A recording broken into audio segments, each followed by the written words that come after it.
Salut à tous, on se retrouve pour un troisième épisode sur la série sur le jeu Total War Rome 2, la campagne Le Cours de Sparte, et nous sommes toujours avec la Confédération ou Ligue béotienne, et on avait fait la dernière fois le siège, ou que dis-je, le siège. On avait capturé la ville de Naupacte simplement, puisqu'il n'y a pas de fortification pour cette colonie portuaire.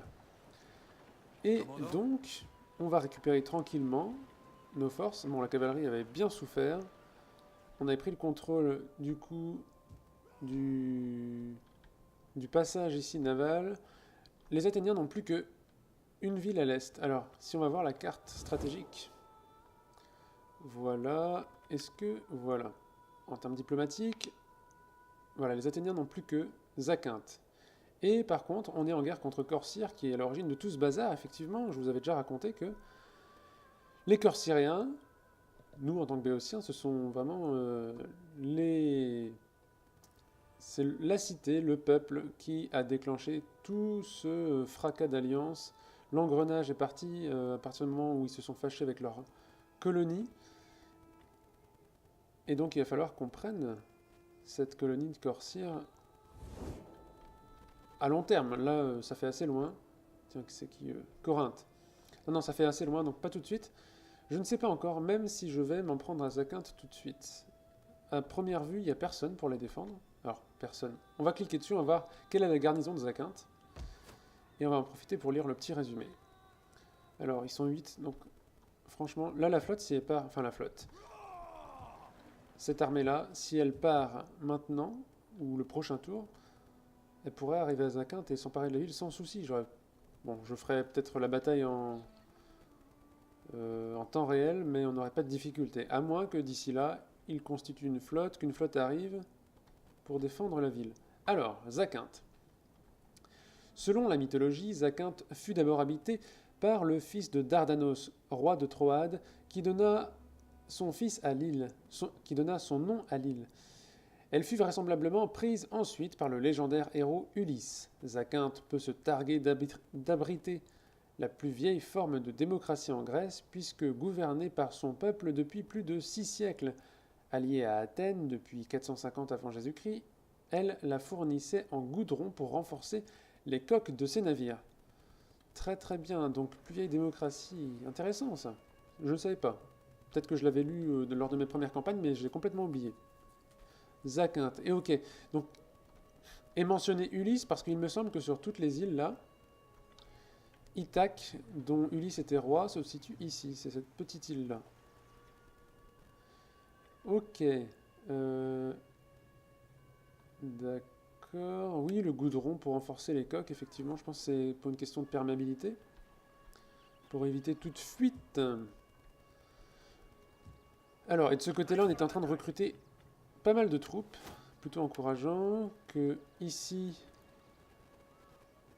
Alors, est-ce que je vais. Ah non, nous, on va partir là-dessus directement. Militantisme, très bien. Comme ça, nos à troupes, votre service. elles ont déjà gagné un rang ici. Euh, Elles vont pouvoir. Ah, mais lui, il est en guerre. Le Spartiate est rentré en guerre contre la Thessalie. Ce qui fait que là, les Thessaliens, ils vont revenir parce que le Spartiate. Je sais pas. Je sais pas l'armée qui a pris Pharsale où elle se trouve actuellement. Est-ce que c'est celle-là? Ça m'étonnerait, franchement, parce que 3. Déjà parce que c'est un amiral, ok. Je sais pas du tout. Ah si, d'accord, ok. Si, si, il s'est fait détruire, simplement. Je suis bête. Je suis bête, il s'est fait détruire, tout simplement. Là, il va reperdre cette ville-là, et puis même que Lamia va peut-être être, dérangée. Ok, ça va être l'occasion pour nous de lire le résumé concernant la ville de Lamia. Lamia est habitée depuis l'âge du bronze, si ce n'est plus. Son emplacement au-dessus de l'étroite plaine côtière de Thermopyles lui donne une importance stratégique. En la reliant à la Grèce méridionale et la Thessalie, la cité a été fortifiée pour la protéger des attaques après la guerre contre la Perse. D'accord. Bon, rien de plus à préciser, je pense. Voilà, une ville fortifiée à côté de la plaine de Thermopyles. Célèbre lieu de la bataille entre la coalition grecque lors de la Deuxième Guerre médique et l'Empire perse. On va peut-être avancer un petit peu là, je traînaille. Je veux vraiment m'assurer que j'ai rien oublié. Bon, on enchaîne.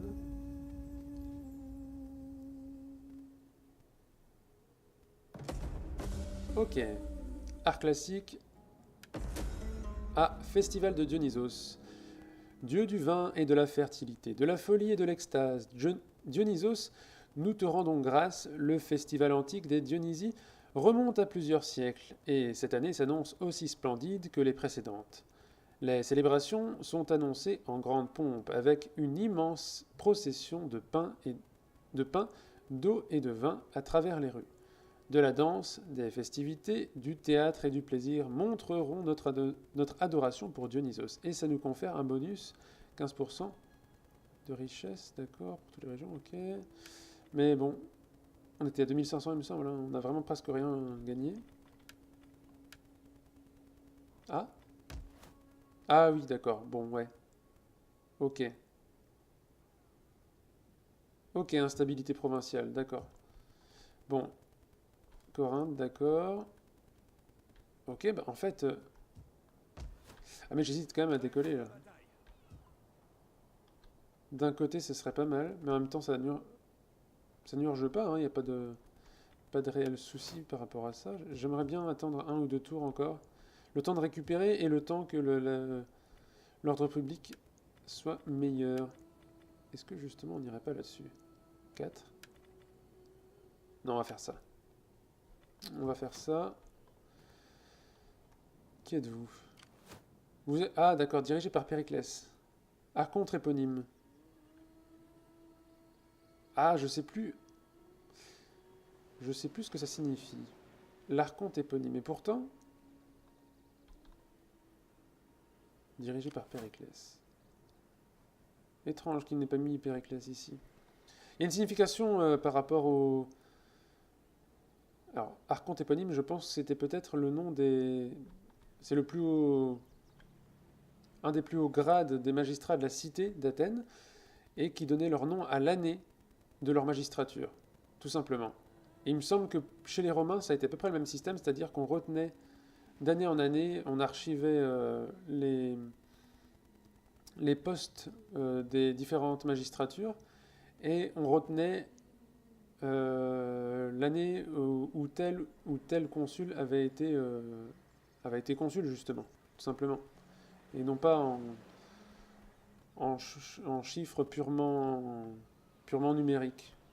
Je ne sais pas si je me fais comprendre, c'est vraiment pas évident. Parce que à partir du moment où les Romains vont stabiliser leur calendrier, ils vont numéroter leur calendrier par rapport à la date supposée de la fondation de Rome en 753, avant Jésus-Christ. Mais avant ça, il me semble que toutes leurs archives étaient basées sur, depuis les débuts de la République, sur les années qui s'écoulaient en fonction des postes de consul occupés par tel ou tel consul. Ah vraiment, pas évident les explications. Pas évident. Vous me direz si jamais c'est pas clair du tout, ou si au contraire, non, non, on t'a très bien compris, tu baragouines, mais on comprend. Alors, vu qu'on a de l'argent, on va peut-être pouvoir faire ça. Hein. Et là, vraiment, grosse hésitation, parce que Thèbes peut résister avec 10 de garnison. Par contre, Opos, 8, c'est vraiment juste. À votre service. Là, j'ai une grosse hésitation. Et si jamais on s'avance ici, la flotte adverse là, de Kalkis pourra peut-être nous intercepter, ce qui est très dangereux. Et d'un autre côté, encore une fois, je pense que c'est Aurélie le point faible pour l'île de Lebé. Hein.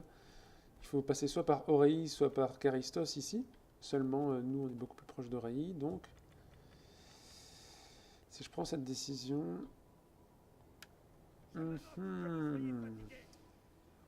Bon, on va tester. Qui n'a rien ne risque rien. Ça ne correspond pas du tout. C'est qui ne tente rien n'a rien. Voyons donc. Alors. Et puis là... promouvoir, non. Ok, d'accord, ok. Très bien. Et on continue, on avance de mois en mois. Nous sommes toujours en 432, nous sommes en automne. Et il ne s'est rien passé. Les Athéniens, couards qu'ils sont, se sont repliés sur l'Attique. Alors il faut savoir que dans les premières années de la guerre du Péloponnèse, les Athéniens n'ont vraiment pas bougé.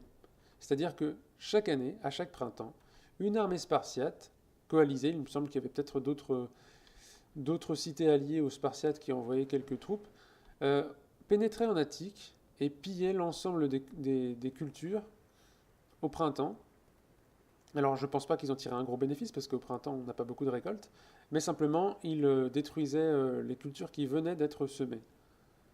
Et du coup, ils essayaient vraiment de provoquer des famines à Athènes.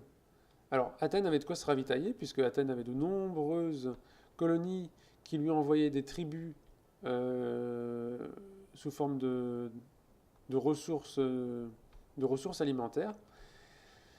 Mais cela n'a pas empêché que l'état sanitaire à Athènes s'est considérablement dégradé, que ça va provoquer une peste qui n'était pas présente que à Athènes, mais Athènes a été très fortement touchée parce qu'il y avait une très grande concentration de population. Athènes était très peuplée.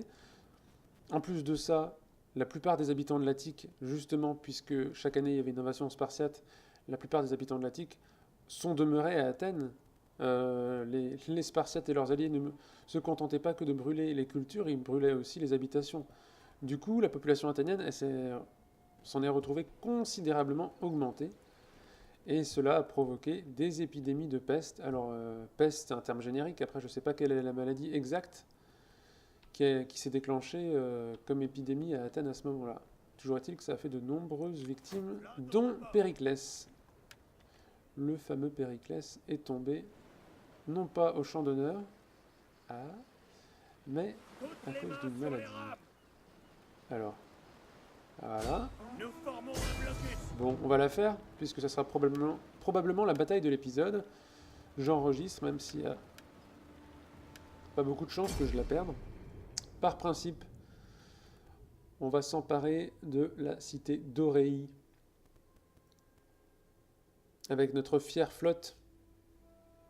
Et là, du coup, il me semble, je ne sais plus si dans Rome 2, parce qu'on voit l'unité de nos cavaliers qui est à bord d'un petit navire, donc on n'aura pas nos chevaux. Je ne sais plus dans quel jeu des Total War, les cavaliers, même si on arrive par la mer avec notre armée, nos cavaliers arriveront par la terre malgré tout. On va voir. Alors j'ai jamais combattu encore avec cette armée. Alors on est une unité de cavalerie. Ah bah du coup eux, la cavalerie effectivement elle est à bord et donc on n'a pas les chevaux. On n'a pas cet avantage là. Bon, allons-y les gens. Navire de transport grec. Ouh toi. Tout doux. Oula on se calme. Non non déposez vos troupes. Parce que là c'est vraiment des navires de guerre ça.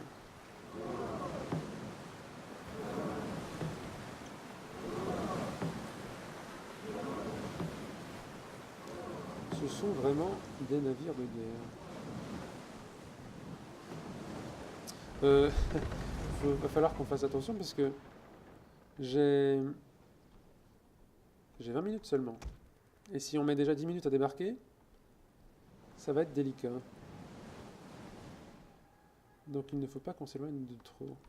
Peut-être faudrait-il que certaines unités débarquent ici. Alors 4. 1, 2, 3, 4, 5. Non, 4. Hop, hop, bon, qu'importe.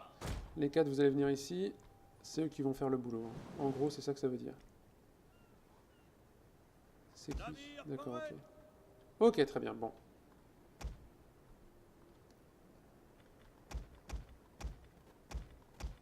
Ok, et vous allez aller ici, tout simplement.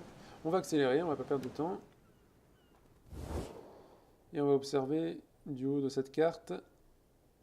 Ah oui, mais même là, il reste sur la plage, lui. Il y a beaucoup d'archers. Même ma cavalerie, elle ne sert strictement à rien. On n'a pas les chevaux. Bon. Peut-être Ce serait bien qu'on puisse en avoir quelques unités avant même d'arriver sur la place centrale. En sachant qu'on va se faire harceler, au bout d'un moment, on va avoir peut-être quelques pertes.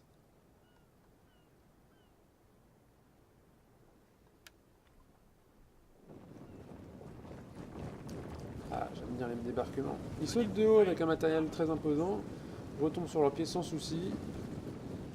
Mais bon. Perdons pas contact. Écrivez-nous des lettres. Vu la hauteur, c'est toujours marrant de les voir sauter. Ça aurait été marrant qu'ils fassent des animations de soldats qui se gamellent. Ça aurait fait peut-être un peu plus réaliste. Et qui se relèvent par la suite, mais... Les gamelles, c'était... Moi, je me suis toujours marré à voir les samouraïs se viander lamentablement dans Shogun 2. Lorsqu'ils tombaient à l'assaut d'une muraille, ça arrivait que... Enfin, ça faisait partie des algorithmes, hein, qu'il y avait une partie des troupes quand elles escaladaient la muraille qui tombait. Et du coup, plus le mur était élevé, plus le nombre d'adversaires qui tombaient était élevé lui aussi. Alors, par contre, je détestais sur Shogun 2 jouer des batailles de siège en tant qu'assaillant. C'était très très plaisant à jouer en tant que défenseur, par contre assaillant, c'était horrible de voir ces troupes diminuer à vue d'œil juste en escaladant des remparts. Bon, alors du coup, de ce côté-là, on va peut-être enlever ça. Ah d'accord, donc là potentiellement tu peux tirer quoi. Bon, on va aller avec ces troupes-là. Hein. Ils ont été rapides en fait. Aïe aïe aïe. Aïe aïe aïe aïe. On s'en fiche. On est des costauds.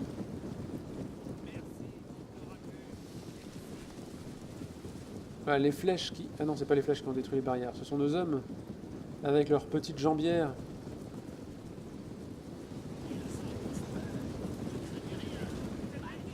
Ah, ils avancent impassibles. Infanterie de lancier parée. Et oui. Des marins. Alors les marins ils vont nous poser problème. Par contre là... Alors je vais pas envoyer les... Je vais pas faire de...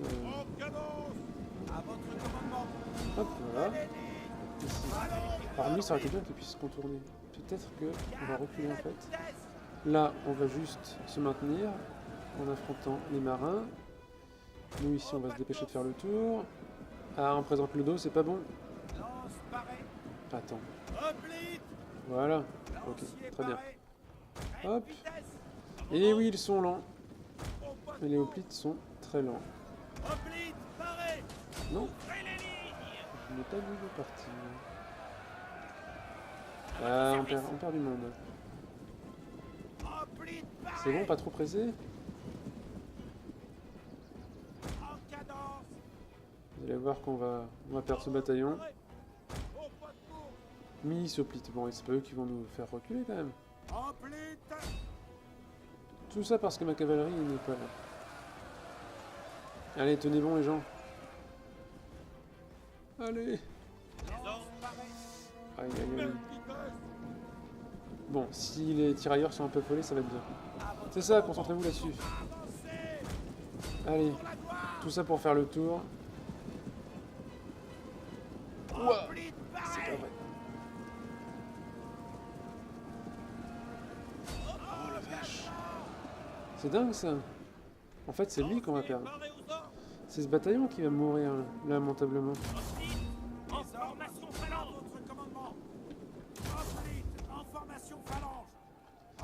Cette bataille n'est pas du tout une promenade de santé. Les autres ont perdu 8 hommes seulement. Allez. Les marins, et après on fonce là-dessus. Mais il faut se dépêcher avec ça. Bon, les archers marins, ça va aller, je pense. Par contre, ici, franchement... Ouais, d'accord. Et on avance. Allez, c'est eux qui vont devoir jouer un rôle. Voilà, 27.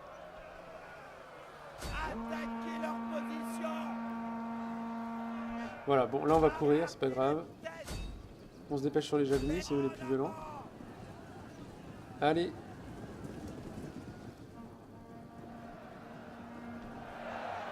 Bon, ici, pendant que les choses ne bougent pas, je vais peut-être faire un petit point. Petit point vocabulaire. Hoplite. Le mot hoplite vient du mot. Alors, je crois que c'est hoplos au singulier, hoplon au pluriel. J'ai jamais fait du grec. La bataille Mais tourne il en me semble notre que c'est ça. faveur. Vous me direz si vous faites du grec, si vous avez fait du grec. Si je dis des bêtises, le mot hoplon ou hoplos signifie bouclier. Alors pas bouclier dans le sens le plus général du terme, mais dans le sens le bouclier que portaient les hoplites, qui est ce grand bouclier rond qui protégeait la plus grande partie du corps du soldat. Et l'objectif, quand les unités de phalange ont été dressées, c'était que le soldat, c'est pas un duelliste. Il se bat au sein d'une unité, et dans cette unité, il doit toujours protéger son camarade de gauche, il me semble. Puisque la plupart des soldats étaient naturellement droitiers, et que, portant le bouclier à gauche, eh bien, le bouclier, sur toute sa largeur, débordait un peu sur la gauche du soldat et couvrait son camarade de gauche. Alors, là, ce qu'on va faire... Ah, mais c'est beaucoup trop long de faire le tour. Aïe, aïe. En même temps, ça sert à rien de chercher à faire autre chose. Donc, eux, ils ont bien tenu. Maintenant, eux... Et par contre, ils en souffrent. Marrant. Allez, on va faire ça. Allez, maintenant, vous foncez. Voilà. Lui, il va vraiment souffrir. En fait, ça aurait été pas mal de revenir là-dessus. Mais d'ici, est-ce qu'on fasse le tour, franchement?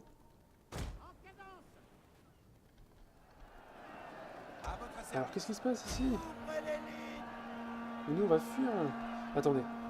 Hop. Allez, perdre 2-3 hommes en fuyant, mais c'est pas grave. Tant que vous avez le moral, on va voir ce qu'ils vont faire.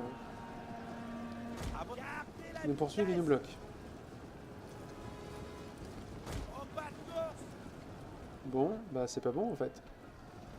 Hop. Bon, bah... ça n'est pas bon. Il y a un bataillon d'hoplites qui menace de décéder. De disparaître. Eux, ils ont limité leur perte depuis tout à l'heure, donc c'est bien. Eux, c'est toujours bloqué.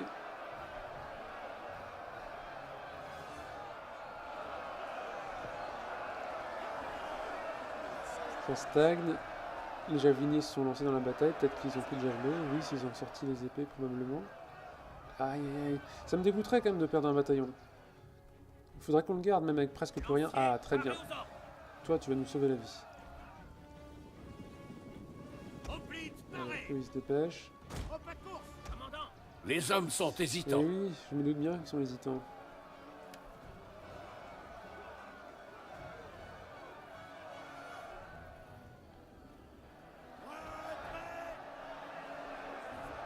Mais alors, qu'est-ce qui se passe, là? Soyez pas timides. Allez leur faire des bisous. Bon, bah on a perdu une unité. Peut-être pas complètement, mais... Alors, vous, soyez pas si joyeux que ça. Allez, on se retrouve. 3 bataillons, là. Même s'il y en a un qui est mal en point. Hop. Donc lui, c'est... le Navarre, on va dire. Puisque c'est le général de la flotte. Hop. Hop. Très bien. Et épéiste, eh ben... Ah bah non, pas vous. Je vais m'occuper de ça avec mon général. Et lui, il va foncer derrière. Et voilà les beaux cavaliers.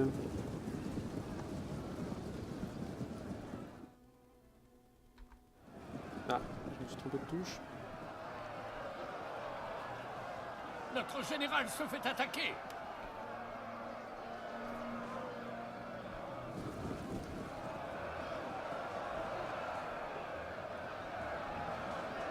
Ce bazar. Ce bazar. Allez. Ils sont pas très bien, pas très bien équipés quand ils sont à pied, les épéistes.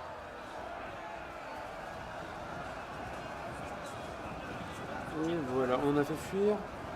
1, 2, il reste plus qu'unité au centre. Donc... Ah bah non, c'est bon. Très bien. Très très bien. Oh tiens, je viens de remarquer ça. C'est marrant, ça fait un smiley. Tiens donc, j'avais jamais remarqué. Notre symbole, c'est un smiley avec un gourdin à l'intérieur. Enfin, on devine que c'est un gourdin et un bouclier, mais avec notre regard du 21e siècle, ça fait un smiley. Ah, bah on en apprend à chaque fois, c'est marrant. Du coup, 313 pertes. Et en face, on a détruit une garnison de 840. Ok. Bon, l'important, c'est que ici, ce bataillon demeure. Il y a eu un peu d'XP qui a été gagné par ces bataillons de hoplites, mais celui-là, voilà. A priori, toujours vivant. Donc, une bonne chose de faite.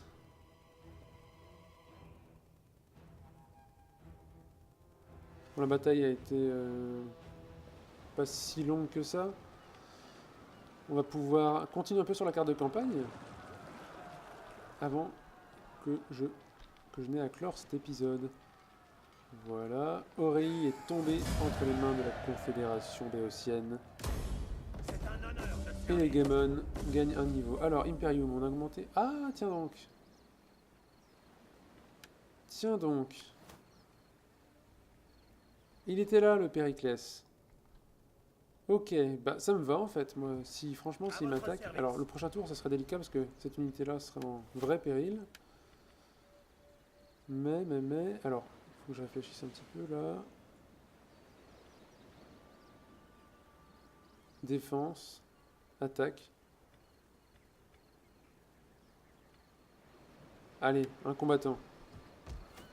Pagondas le combattant. Est-ce que... Petite hésitation là. Non, allez, on y va. Hop. Entre les deux bâtiments, je vais faire la structure principale. Bon bah là, on est vraiment safe ici. On anticipe déjà la bataille de la prochaine vidéo. Au prochain épisode. L'armée de Théagène s'emparera de Zakynth. Il nous faut quoi? 3 tours pour arriver jusque là. Et...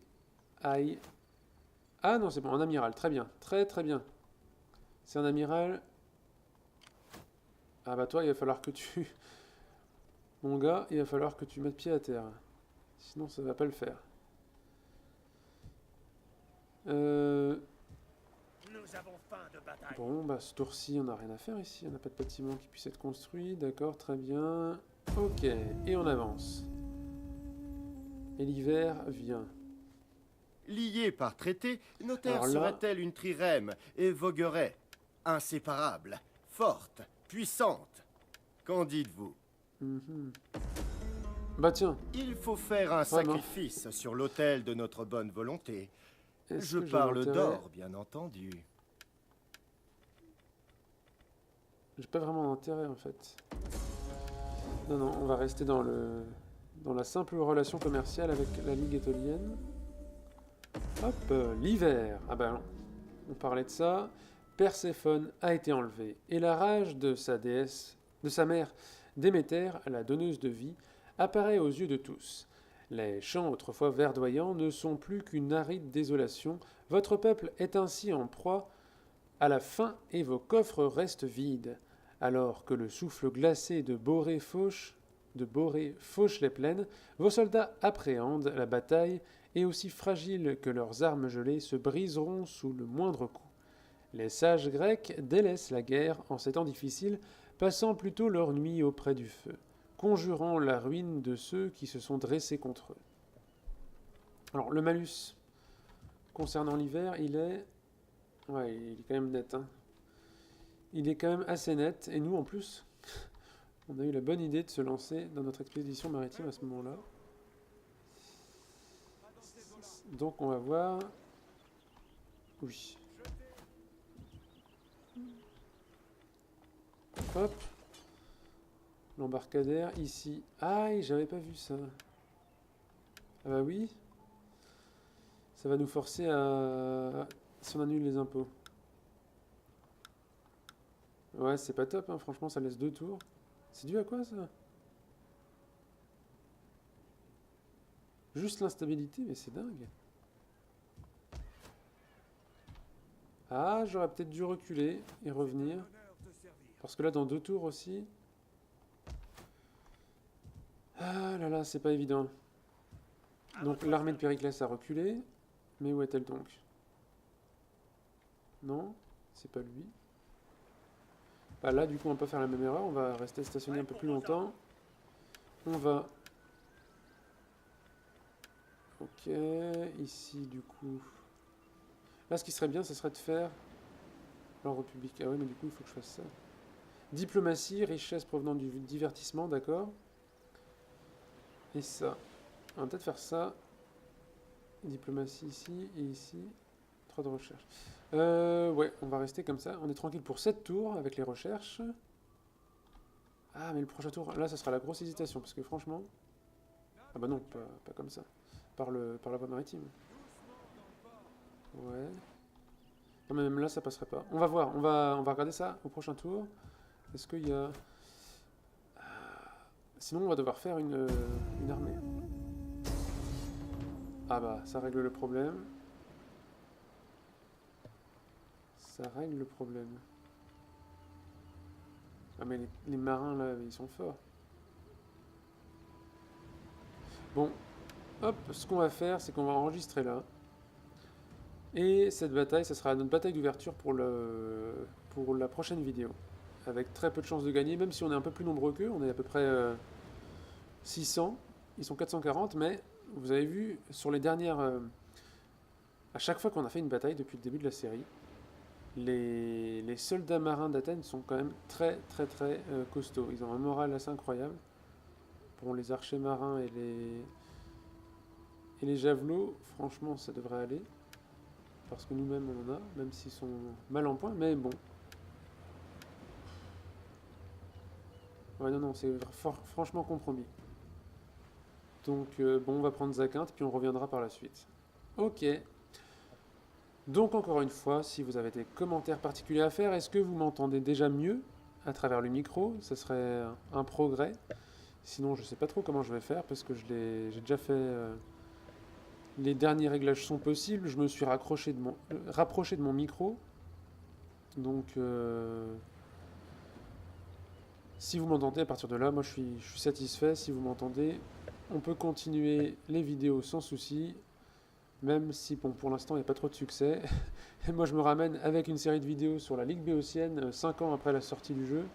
C'est un peu normal qu'il y ait plus grand monde qui regarde, mais sait-on jamais que par la suite, d'autres gens se réintéressent à Rome 2 et à différentes séries qui ont été faites bien longtemps après la série du jeu, puisque ces personnes-là, peut-être vous-même qui regardez la vidéo, vous en avez vu d'autres que ça vous manquait, que vous vous êtes dit, est-ce qu'il y a de nouvelles personnes qui refont des séries là-dessus, et qui apporteraient une nouvelle vision du jeu?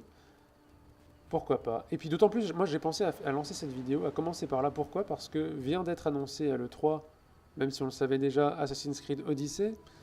Il y avait eu des fuites, et maintenant ça va nous remettre dans le contexte, puisque Assassin's Creed Odyssey se déroule exactement à la période qui est la nôtre ici, c'est-à-dire la guerre du Péloponnèse. Donc bon, c'est à la fois plus d'actualité, parce que c'est Rome de Total War et que ça a 5 ans, et en même temps, comme dit notre président, en même temps c'est d'actualité, puisque dans quelques mois va sortir ce fameux jeu, ce nouvel Assassin's Creed.